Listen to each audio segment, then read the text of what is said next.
আন্তর্জাতিক অপরাধ ট্রাইব্যুনালে দ্বন্দ্বিতরা নির্বাচনে প্রার্থী হতে পারবেন না বলে জানিয়েছেন অ্যাটর্নি জেনারেল মোহাম্মদ আসাদুজ্জামান। তিনি জানান, আওয়ামী লীগ এখন নিষিদ্ধ, প্রত্যক্ষ বা পরোক্ষভাবে যারা তাদের সহযোগিতা করেছে তারা অপরাধী হিসেবে বিবেচিত হবে।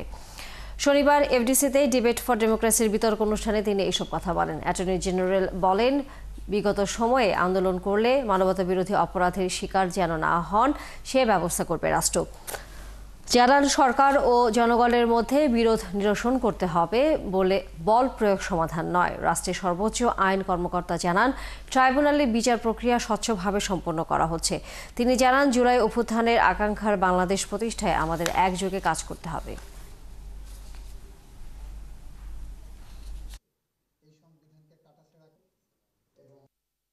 যদি দেখেন, জুলাই বিপ্লবে ঘটে যাওয়া মানবতা বিরোধী অপরাধে বিচারের জন্য যাদেরকে মুখোমুখি করা হয়েছে তাদের বিচার প্রক্রিয়ায় আমাদের মধ্যে কোনো অস্বচ্ছতা আছে, দুর্নীতি আছে, তাহলে আমাদেরকে সঠিক পথে আপনারা গাইড করেন।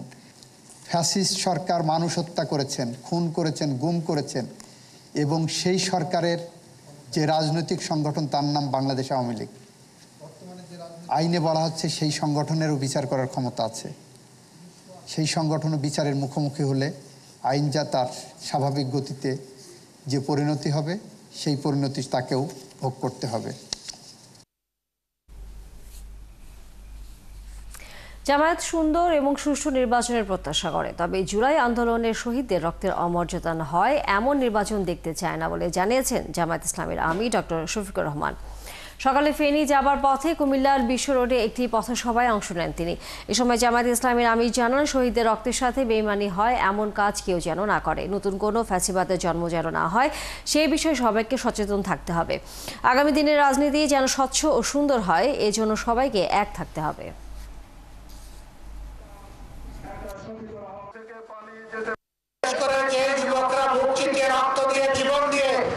আমাদের কাছে বাংলাদেশকে আমানত রেখে গিয়েছে, আমরা সেই রক্তের সাথে কাউকে বেইমানি করতে দেব না ইনশাআল্লাহ।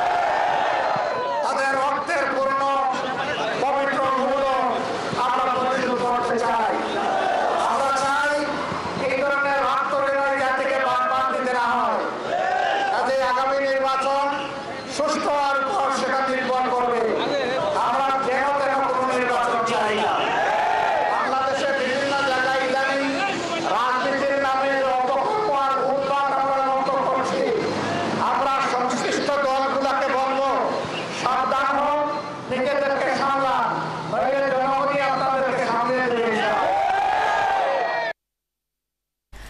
সাবেক প্রধান নির্বাচন কমিশনার এটিএম শামসুল হুদা আর নেই। শনিবার সকালে গুলশানের বাসায় ৮৩ বছর বয়সে তার মৃত্যু হয়। সকাল ৯টার দিকে এটিএম শামসুল হুদা মারা গেছেন।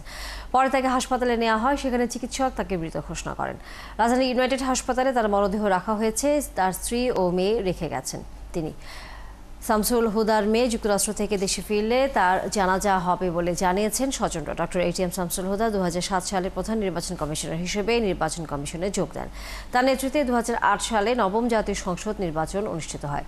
শামসুল হুদা ১৯৬৬ সালে পাকিস্তান সিভিল সার্ভিসে যোগ দেন। পরে বাংলাদেশ স্বাধীন হলে তিনি বাংলাদেশ সিভিল সার্ভিসে যোগ দেন। দীর্ঘদিন প্রশাসনের বিভিন্ন গুরুত্বপূর্ণ পদে দায়িত্ব পালন করেন। ২০০০ সালে তিনি সরকারি চাকরি থেকে অবসর গ্রহণ করেন।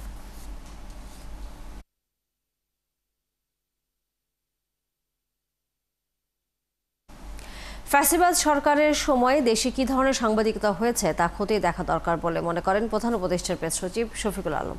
সেই সময়ের তথ্য জানতে সরকার জাতিসংঘের সাহায্য চেয়েছে বলেও জানান তিনি। সকালে রাজধানীর কারণ বাজারে রেডি স্টার ভবনে বাংলাদেশ ব্রডকাস্ট সেন্টার বিজেসির এক আলোচনা সভায় তিনি এ কথা বলেন। গণমাধ্যম সংস্কারের লক্ষ্যে গঠিত কমিশনের প্রতিবেদন নিয়ে পর্যালোচনার ওই অনুষ্ঠানে আয়োজন করে বিজেসি। সেখানে অংশ নেন গণমাধ্যমের বিভিন্ন পর্যায়ে দায়িত্বরতরা।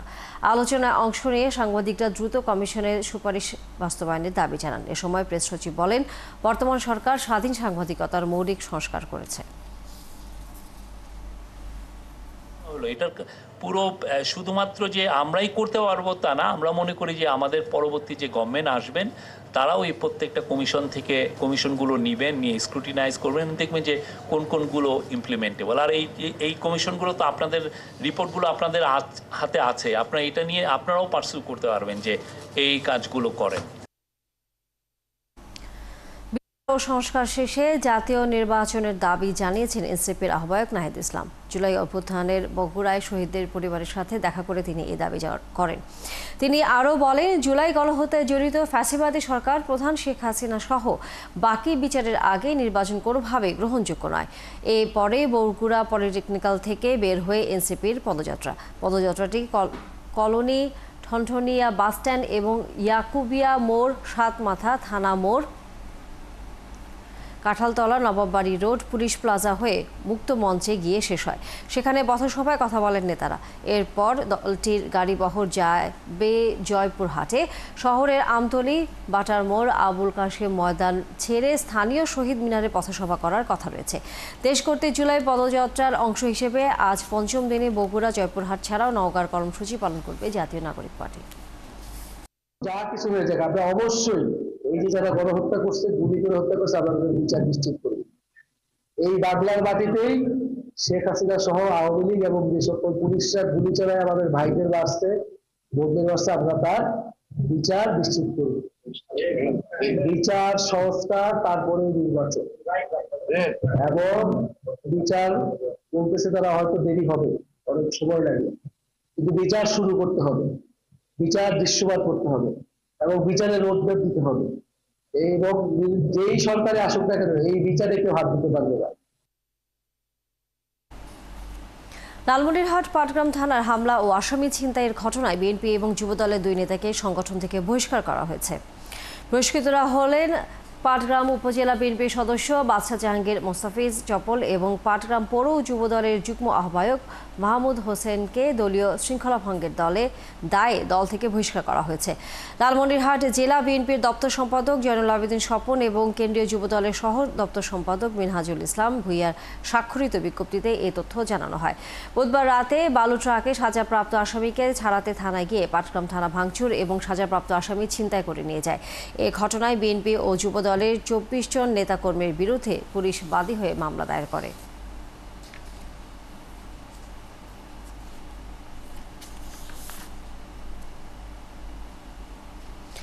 ঢাকায় জাতিসংঘের মানবাধিকার কার্যালয় স্থাপন নিয়ে ভিন্ন ভিন্ন মত রাজনীতিবিদ এবং মানবাধিকার কর্মীদের। রাজনীতিবিদ এবং সাবেক কূটনীতিকরা মনে করেন, ওই কার্যালয় স্থাপিত হলে অভ্যন্তরীণ রাজনীতিতে বাইরের হস্তক্ষেপ বাড়তে পারে। যদিও গুম কমিশনের সদস্য নূর খান বলেছেন, মানবাধিকার রক্ষায় এই কার্যালয় খুবই প্রয়োজন। সুফিয়ান ফারাবির প্রতিবেদন। গত বছরের অক্টোবরে ঢাকায় আসেন জাতিসংঘের মানবাধিকার বিষয়ক হাই কমিশনার ভলকার তুর্ক। বৈঠক করেন প্রধান উপদেষ্টা সহ বিশিষ্ট ব্যক্তিদের সঙ্গে। সেখানে ঢাকায় জাতিসংঘের মানবাধিকার বিষয়ক কার্যালয় স্থাপনের আবেদন জানান তিনি। গত বৃহস্পতিবার পররাষ্ট্র উপদেষ্টা জানান, জাতিসংঘের সঙ্গে এখনও এ বিষয়ে কোনো চুক্তি সই হয়নি। এখন এটা খসড়া পর্যায়ে আছে এবং খসড়া আদান প্রদান শেষ হওয়ার পরে যখন একটা সম্পূর্ণ এগ্রিড ড্রাফটে আসবে, যাতে একটি শব্দ পরিবর্তন করতে হবে, তখন আমরা সই করবো, তখন আপনাদেরকে আমি ডিটেলস বলতে পারবো। মানবাধিকার কর্মী নূর খান লিটন মনে করেন, সকলকে জবাবদিহি করার জন্য এই কার্যালয়ের প্রয়োজনীয়তা রয়েছে। এখানে যখন অফিস হবে, স্বাভাবিকভাবে তারা হিউম্যান রাইটস সিচুয়েশনের উপর নজর রাখবেন, তারা এই ধরনের বর্বর ঘটনাগুলোকে নথিবদ্ধ করবেন, সরকারকে জবাবদিহিতার আওতায় নিয়ে আসবেন আন্তর্জাতিক মহলের কাছে। ফলে এই ধরনের অফিস, যদিও এটা সাময়িককালের জন্য মাত্র 3 বছরের জন্য করেছে, এই অফিস গুরুত্বপূর্ণ অবদান রাখবে বাংলাদেশের মানবাধিকার রক্ষায়। অন্যদিকে বিভিন্ন দেশে জাতিসংঘের মানবিক কার্যক্রমের প্রধান হিসেবে দায়িত্ব পালন করা সাখাওয়াত খান বলছেন, এর মাধ্যমে বাংলাদেশের মানবাধিকার সংশ্লিষ্ট বিষয়ে জাতিসংঘের প্রভাব বাড়বে। আমাদের দেশের আভ্যন্তরীণ রাজনৈতিক যে বিষয়গুলো, সেখানে তারা হস্তক্ষেপ করে আমাদের এই যে রাজনৈতিক একটা হারমোনি আছে, যতটুকুই আছে সবার ভিতরে, সেটাকে আপনার অস্থির করার প্রয়াস পেতে পারে তারা। এবং এইটা গ্লোবাল জিওপলিটিক্যাল যে পলিটিক্স আছে, সেখান থেকে ইনফ্লুয়েন্স হয়ে এরা করতে পারে। মিয়ানমার, পাকিস্তান সহ মানবাধিকার পরিস্থিতি খারাপ এমন বেশ কয়েকটি দেশে কূটনীতিক হিসেবে দায়িত্ব পালন করেছেন রাষ্ট্রদূত মাহফুজুর রহমান। তার মতে, দেশীয় সংস্কৃতির সঙ্গে অমিল বিষয়গুলো বাস্তবায়নের পরামর্শ দিতে পারে সংস্থাটি। এখনকার সরকারে যারা আছেন তাদের বড় একটা অংশ তারা আইনজীবী বা বিভিন্ন সময়ে তারা মানবাধিকার নিয়ে দেশে কাজ করেছেন। সুতরাং তাদের কাছে স্বাভাবিকভাবে এটা অ্যাপ্রোপ্রিয়েট মনে হবে যে বাংলাদেশে মানবাধিকার যাতে সমুন্নত থাকে। এবং হ্যাঁ, আমি একজন কূটনীতিক হিসেবে দেখতে চাই না বাংলাদেশকে এই জায়গায়। আমি খুশি হতাম যদি এটা আমরা নিজেরাই সমাধান করতে পারতাম। রাজনৈতিক নেতৃবৃন্দের সঙ্গে আলোচনা না করে অন্তর্বর্তীকালীন সরকারের এমন সিদ্ধান্ত সমুচিত নয় বলে মনে করেন রাজনীতিবিদরা। আন্তর্জাতিক মানবাধিকার কমিশন যদি এখানে সত্যিকার অর্থে কার্যালয় স্থাপন করা হয়, তাহলে এই যে ফুফোর দালালি যারা করছেন বা নাক গলাচ্ছেন আমাদের সব ব্যাপারে, তারা সুযোগটা পেয়ে যাবে। আন্তর্জাতিক মানবাধিকার কমিশনের কি প্রয়োজনীয়তাটা এই মুহূর্তে দেশে আছে বা ভবিষ্যতে হবে, এরকম কোনো আশঙ্কা তো দীর্ঘদিনের রাজনীতির অভিজ্ঞতার কারণে আমরা দেখছি না সামনে। পররাষ্ট্র মন্ত্রণালয়কে এমন সিদ্ধান্ত চুক্তিতে রূপ দেওয়ার আগে আরও একবার বিবেচনায় নেওয়ার আহ্বান তাদের। জাতিসংঘের মানবাধিকার বিষয়ক অফিসটি আনুষ্ঠানিকভাবে কার্যক্রম শুরু করার পর বাংলাদেশের নাম উঠবে ফিলিস্তিন, কম্বোডিয়া, বুর্কিনা ফাসো ও সিরিয়ার মতো দেশগুলোর তালিকায়, যা বাংলাদেশের জন্য কূটনৈতিকভাবে অসম্মানজনক বলে মনে করেন কূটনীতিক ও রাজনীতিবিদরা। তারা পরামর্শ দিচ্ছেন জাতীয় মানবাধিকার কমিশনকে শক্তিশালী করার মাধ্যমে দেশের মানবাধিকার পরিস্থিতি উন্নতি করার। সুফিয়ান ফারাবি, ৭১, ঢাকা। বাংলাদেশের উপর বাড়তি ৩৭% শুল্ক আরোপ স্থগিতের মেয়াদ শেষ হচ্ছে আগামী ৯ জুলাই। যুক্তরাষ্ট্রের বাজারে পণ্য রপ্তানির ক্ষেত্রে পাল্টা শুল্ক ঠেকাতে ট্রাম্প প্রশাসনের সঙ্গে বাংলাদেশের পরবর্তী বৈঠকেও সেদিন ৯ এপ্রিল ট্রাম্প প্রশাসন এই শুল্ক আরোপ করে। ওই বৈঠকে যোগ দেবেন বাংলাদেশের জাতীয় নিরাপত্তা উপদেষ্টা খলিলুর রহমান ও বাণিজ্য উপদেষ্টা শেখ বশিরউদ্দিন এবং বাণিজ্য সচিব মাহবুব রহমান। এর আগে ৩ জুলাই অনুষ্ঠিত বৈঠকে বাংলাদেশের পক্ষ থেকে কাঠামোগত ও শুল্কগতভাবে যত কিছু ছাড় দেওয়া সম্ভব অর্থনীতির সক্ষমতা বিবেচনায় তার সর্বোচ্চ চেষ্টা করা হয়েছে। পরবর্তী বৈঠকে ভালো কিছু পাওয়ার আশা রাখছেন উপদেষ্টা ও মন্ত্রী। যুক্তরাষ্ট্র থেকে উড়োজাহাজ, তুলা ও গম কেনার পরিকল্পনা নিয়েছে সরকার। ইউএসটিআর এর সাথে বৃহস্পতিবারের আলোচনার বিষয়ে ওয়াশিংটনে বাংলাদেশ দূতাবাস সূত্রে জানা যায়, আলোচনা ইতিবাচকভাবেই এগোচ্ছে। চুক্তি এখনই না হলেও বাংলাদেশের উপর শুল্ক আরোপ স্থগিতের মেয়াদ বাড়তে পারে। এদিকে শুক্রবার যুক্তরাষ্ট্রের president Donald Trump joint base এন্ড্রুজে সাংবাদিকদের জানান, যেসব দেশ আগামী 5 দিনের মধ্যে যুক্তরাষ্ট্রের সাথে বাণিজ্য চুক্তিতে পৌঁছতে পারবে না, তাদের উপর 60 থেকে 70% পর্যন্ত শুল্ক আরোপ করা হবে।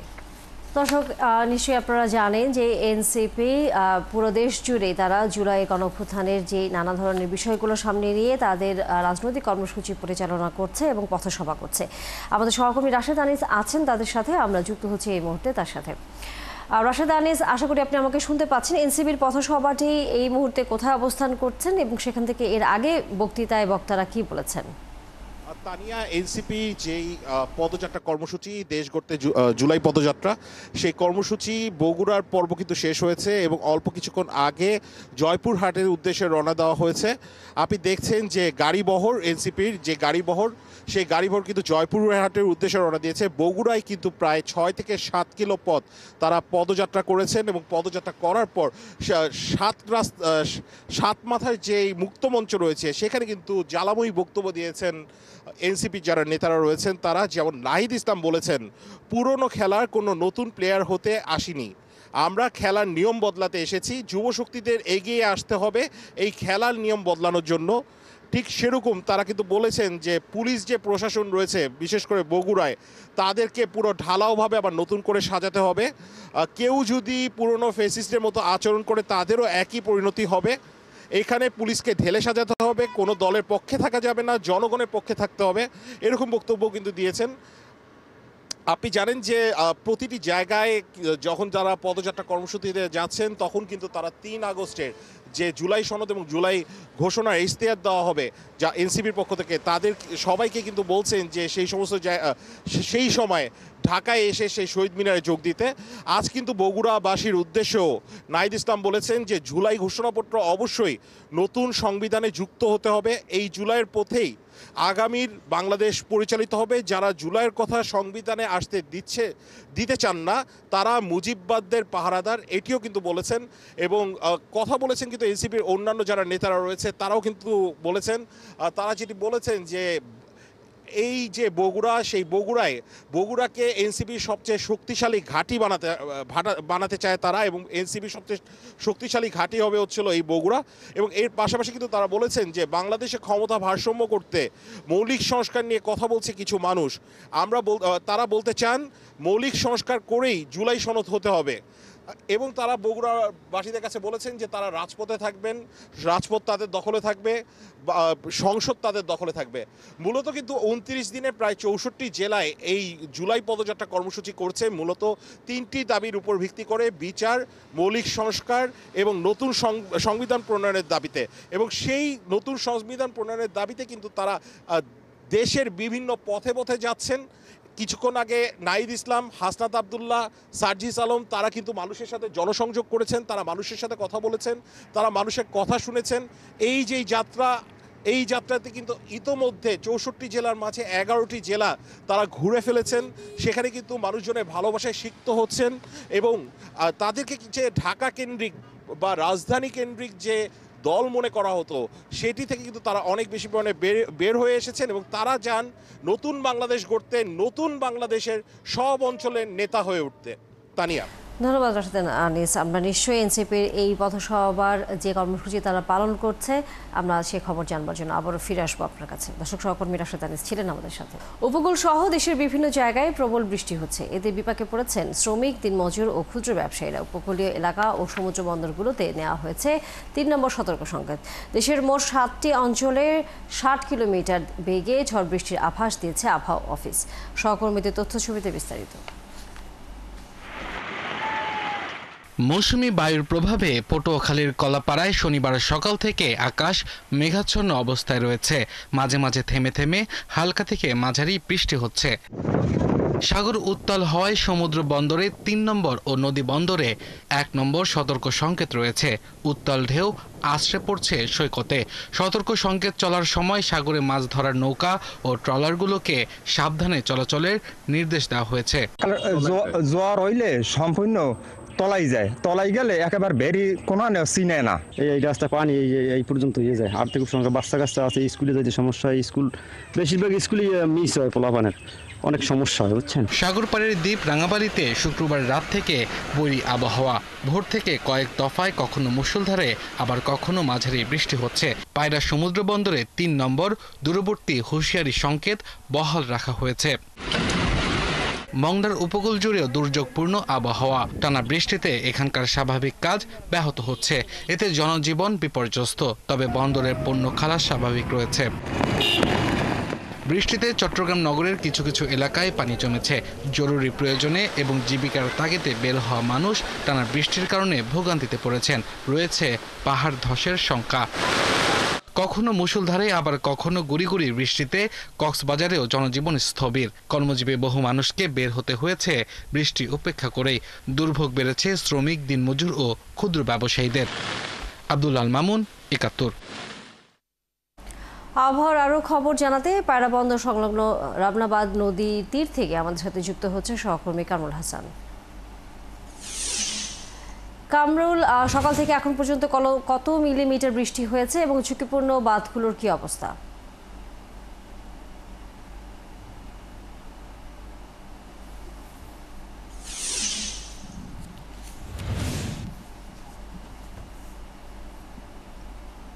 জি তানিয়া, সক্রিয় মৌসুমী বায়ুর প্রভাবে উপকূলীয় রাঙ্গাবালি এবং পায়রা সমুদ্র বন্দর এলাকায় সকাল থেকে বৃষ্টি ধরছে।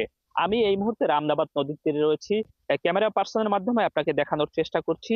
এখনো কিন্তু গুড়ি গুড়ি বৃষ্টি ঝরছে এবং নদ নদী স্বাভাবিক থাকলেও সাগর কিন্তু উত্তাল রয়েছে। তাই মাছ শিকারী যে জেলেরা সাগরে গিয়েছিল তারা কিন্তু উপকূলের কাছাকাছি ফিরে এসেছে। তবে আমরা এই মুহূর্তে রাবনাবাদ নদীতে দেখছি যে আসলে নদ নদীতে মাছ শিকারী জেলেরা কিন্তু এখনো নদীতে অবস্থান করছে।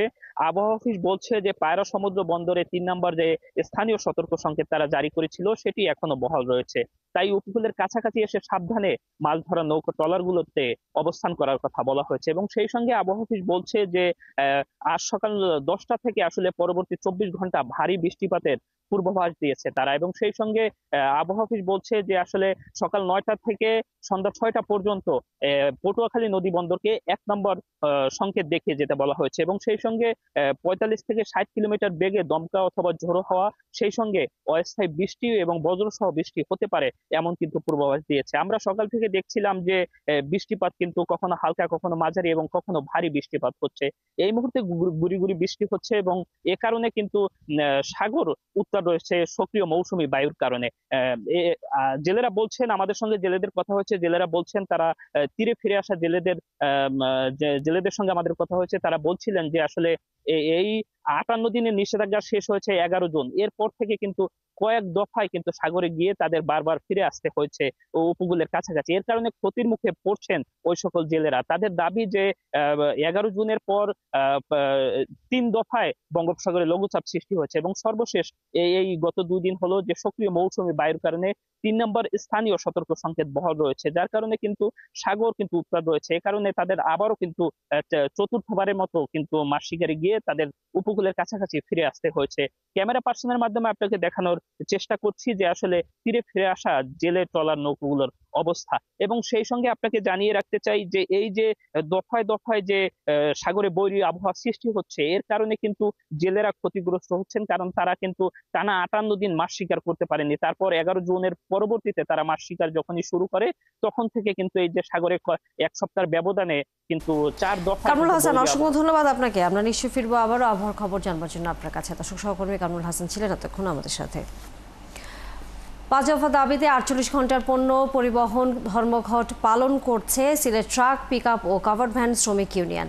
সকাল 6টা থেকে ধর্মঘট শুরু হয়। এতে নেতারা জানান তাদের দাবিগুলো হলো পাথর কোয়ারিগুলোর পুনরায় চালু করা, ক্রাশার মেশিন ধ্বংস করা বন্ধ করা, পাথরবাহী ট্রাক আটকের অবসান, চালকদের হয়রানি ও নির্যাতন বন্ধ, বিআরটিএর অফিসে শ্রমিকদের হয়রানি বন্ধ করা, যৌক্তিক সিদ্ধান্ত না এলে 48 ঘন্টার কর্মবিরতির পর সিলেট জেলার সব গণপরিবহন অনির্দিষ্টকালের জন্য বন্ধ ঘোষণা করা হবে বলে জানান তারা। এদিকে পাথর মালিক শ্রমিক সংগঠনের কিছু মালিক ও শ্রমিক নেতা এই আন্দোলন নিয়ে দ্বিমত প্রকাশ করেছেন। তারা জানান শনিবার সরকারি ছুটি এবং রবিবার পবিত্র আশুরা, এমন 2টি দিনে কর্মবিরতি বা আন্দোলন অযৌক্তিক।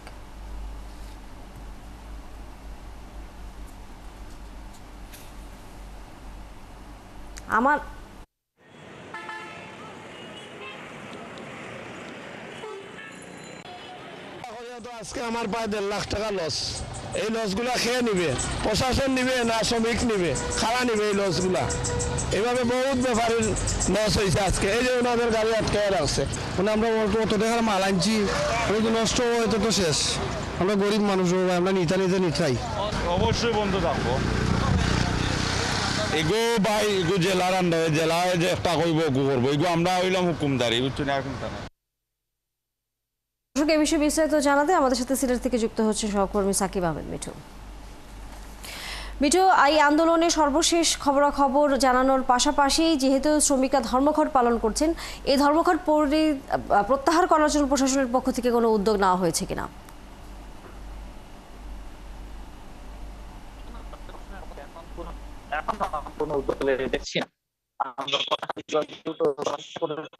তারা এখনো আমাদেরকে কোনো উত্তর দিতে পারেন না, আলোচনা হবে কিনা, এইসব বিষয়ে আলোচনার প্রস্তুতি আছেন সেটাও আমরা কোনো খবর পর্যন্ত পাইনি। তবে আমরা শ্রমিক নেতাদের সাথে কথা বলেছিলাম, তারা বলছেন আসলে যে যেগুলো জরুরি পণ্য এবং প্রথম যেগুলো আসলে তারা ছেড়ে দিচ্ছে। তবে 48 মধ্যে একটি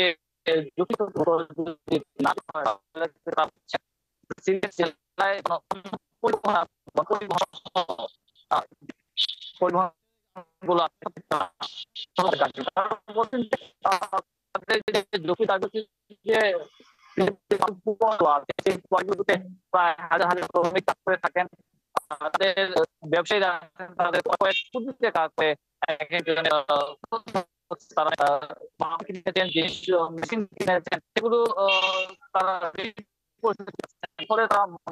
সাকিব, আপনার কথা আমরা পুরোপুরি বুঝতে পারছি না, কিছু তো যান্ত্রিক ত্রুটি দেখা দিয়েছে। নিশ্চয়ই পরবর্তীতে আপনার কাছ থেকে বিষয়ে বিস্তারিত জানবো। ধন্যবাদ আপনাকে। দর্শক সহকর্মী সাকিব আহমেদ মিঠু এতক্ষণ সিলেট থেকে ছিলেন। কুমিল্লা মুরাদনগরে কড়াইবাড়ি গ্রামে পিটুনিতে একই পরিবারের 3 জনকে পিটিয়ে হত্যার মামলায় আকবপুর এলাকা থেকে সাব্বির আহমেদ এবং নাজিম উদ্দিন বাবলুকে গ্রেফতার করেছে সেনাবাহিনী। শুক্রবার রাতে এ ঘটনায় নিহত রুবি আক্তারের বড় মেয়ে রিক্তা আক্তার বাদী হয়ে 38 জনের নামে মামলা করেন। অজ্ঞাতনামা আরও 20 জন থেকে 25 জন আসামি করা হয়েছে বলে জানান বাজার থানার ভারপ্রাপ্ত কর্মকর্তা মাহফুজুর রহমান। তিনি আরও জানান, সেনাবাহিনী সহ যৌথ অভিযান চলছে এবং অভিযুক্তদের গ্রেফতারের চেষ্টা অব্যাহত রয়েছে। একটি মোবাইল চুরির ঘটনাকে কেন্দ্র করে বৃহস্পতিবার সকালে দেশীয় অস্ত্রশস্ত্র নিয়ে তারা রুবির বাড়িতে হামলা চালায় এবং বেধড়ক পিটিয়ে এবং কুপিয়ে 3 জনকে হত্যা করে দুর্বৃত্তরা।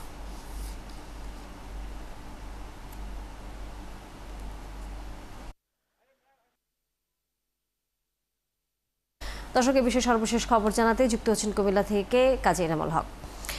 এনামুল, যে বিষয়টি আসলে আমরা জানতে চাই, গ্রেফতার দুজনের পরিচয় সম্পর্কে কোনো তথ্য দিয়েছে কিনা পুলিশ, এবং একই সাথে অজ্ঞাতনামা অনেককেই মামলা করেছেন রুবি আক্তারের মেয়ে, এই বিষয়ে কোনো অভিযান চালিয়েছে কিনা প্রশাসন?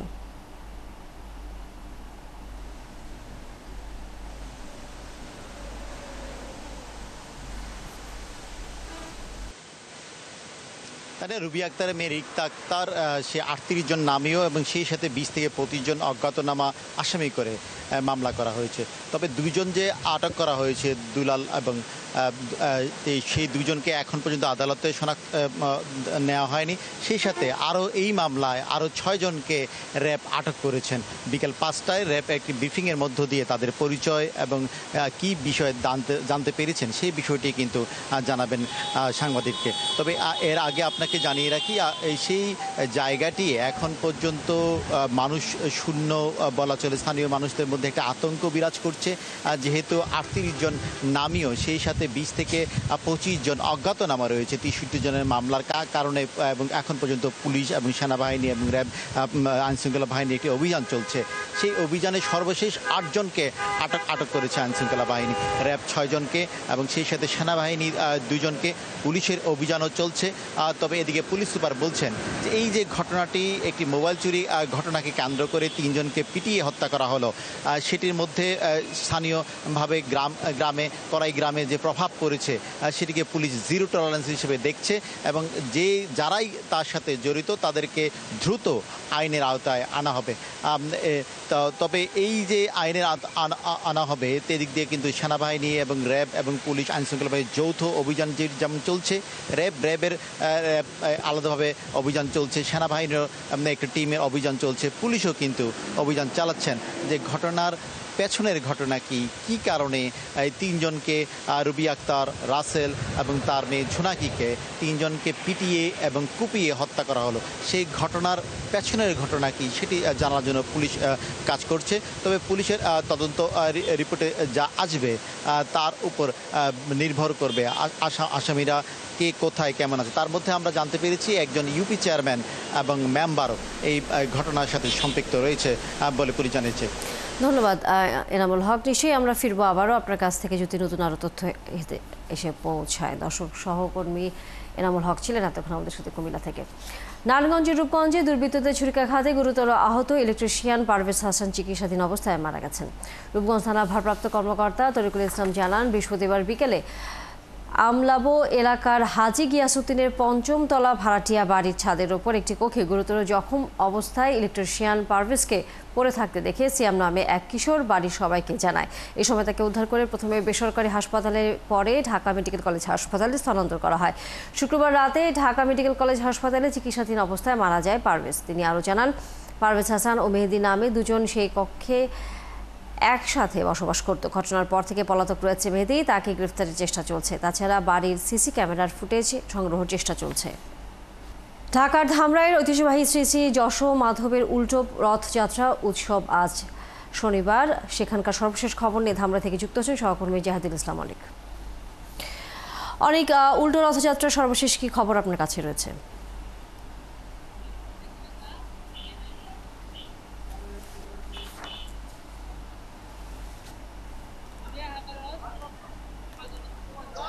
আমি এই মুহূর্তে আছি ঢাকার ধামরায়ের যেই শ্রী শ্রী জগ মাধবের যেই রথযাত্রা, সেই রথযাত্রা কিন্তু আজ ঠিক বিকাল 5টার সময় সেটি উল্টো পথে কিন্তু শেষ হবে। ইতিমধ্যে কিন্তু 9 দিন চলা এই যে রথযাত্রাটি, সেটি কিন্তু এখানকার বিভিন্ন জেলার থেকে এবং বিভিন্ন দেশের প্রান্ত থেকে কিন্তু এখানকার ভক্তরা এসেছেন। তারা কিন্তু আপনি দেখতে পাচ্ছেন যে তারা তাদের এই রথযাত্রায় কিন্তু আজকে যেহেতু শেষ, সেখানে কিন্তু তারা শেষ ভক্তিটি কিন্তু তারা দিচ্ছেন। তাছাড়া কিন্তু আমি দেখেছি যে তারা বিভিন্ন জায়গা থেকে এসে তারা তাদের বিভিন্ন মানত নিয়ে এসেছেন, তারা তাদের দেবদেবীর কাছে তারা তাদের মানতের যেই সেগুলো কিন্তু তারা চাচ্ছেন। এবং এখানে আমি একটা বিষয় দেখেছি যে তারা কিন্তু চিনি, কলা এবং গুড় সেগুলো দিয়ে কিন্তু তারা এখানে তাদের ভক্তি জ্ঞাপন করছেন এবং উৎসর্গ করছেন। আপনারা যদি একটা বিষয় জানিয়ে রাখি যে এই রথযাত্রা কিন্তু 9 দিন নিয়ে আজকে শেষ, এবং আজ ঠিক বিকাল থেকে কিন্তু টানা 21 দিন এখানে প্রায় 1 মাস কিন্তু মেলা চলবে। যে মেলাটি কিন্তু অন্যতম, এই মেলায় কিন্তু অনেক জিনিসপত্র কিন্তু পাওয়া যায় এবং মাটির সরঞ্জামও কিন্তু এখানে পাওয়া যায়। তাছাড়া আজকে বিকাল 5টার পরে যখন উল্টো রথে টানা হবে তখন কিন্তু এটি যাত্রাবাড়ি, ধামরাইয়ের যে যাত্রাবাড়ি, সেই যাত্রাবাড়ি থেকে কিন্তু রথ খোলায় গিয়ে কিন্তু শেষ হবে। এবং এছাড়া এই যে রথযাত্রাটি, সেই রথযাত্রাটি কিন্তু ঠিক 400 বছরের পুরনো, এবং এই 400 বছরের পুরনো রথযাত্রাটি কিন্তু আজই শেষ দিন এবং উল্টো পথের মাধ্যমে কিন্তু শেষ হবে। আমরা নিশ্চয়ই রথযাত্রার আরো খবর আপনার কাছ থেকে পরবর্তীতে শুনবো। ধন্যবাদ আপনাকে এখনকার মতো। দর্শক সহকর্মী জাহিদুল ইসলাম অনেক ধামরাই থেকে যুক্ত ছিলেন। শ্রীলঙ্কার বিপক্ষে টেস্টে ভরাডুবি ওয়ানডে সিরিজেও শুরু হয়েছে হার দিয়ে। টানা ব্যর্থতার বৃত্ত থেকে বাংলাদেশকে বের করতে টি-20 স্কোয়াডে ব্যাপক রদবদল এনেছে বিসিবি। 3 বছর পর টি-20 দলে ফেরানো হয়েছে নাঈম শেখকে। 1 বছর পর জাতীয় দলে প্রত্যাবর্তন করেছেন মোহাম্মদ সাইফুদ্দিন। বিসিবির ঘোষিত 16 সদস্যের স্কোয়াড থেকে বাদ পড়েছেন নাজমুল হাসান শান্ত। নাম কাটা গেছে সৌম্য সরকার, তানভীর ইসলাম, হাসান মাহমুদ ও নাহিদ রানার। তাদের পরিবর্তে দলে ঢুকেছেন মেহেদী হাসান মিরাজ, নাসুম আহমেদ আর তাসকিন আহমেদ। শ্রীলঙ্কার বিপক্ষে টাইগারদের 3 ম্যাচের সিরিজ শুরু 10 জুলাই পাল্লেকেলেতে। দ্বিতীয় ম্যাচে 13 জুলাই ডাম্বোলায় এবং শেষ টি-20 অনুষ্ঠিত হবে কলম্বোর প্রেমাদাসায় 16 জুন। লঙ্কানদের বিপক্ষে এখন পর্যন্ত 17টি টি-20তে মুখোমুখি হয়েছে বাংলাদেশ, যেখানে লঙ্কানদের 11 জয়ের বিপরীতে বাংলাদেশ জিতেছে মাত্র 6 ম্যাচে। চলছে সংবাদ সংযোগ। সরাসরি সংবাদ অনুষ্ঠান দেখতে থাকুন 71 ফেসবুক পেজে এবং সাবস্ক্রাইব করুন 71-এর ইউটিউব চ্যানেল। থাকুন 71-এর সাথে।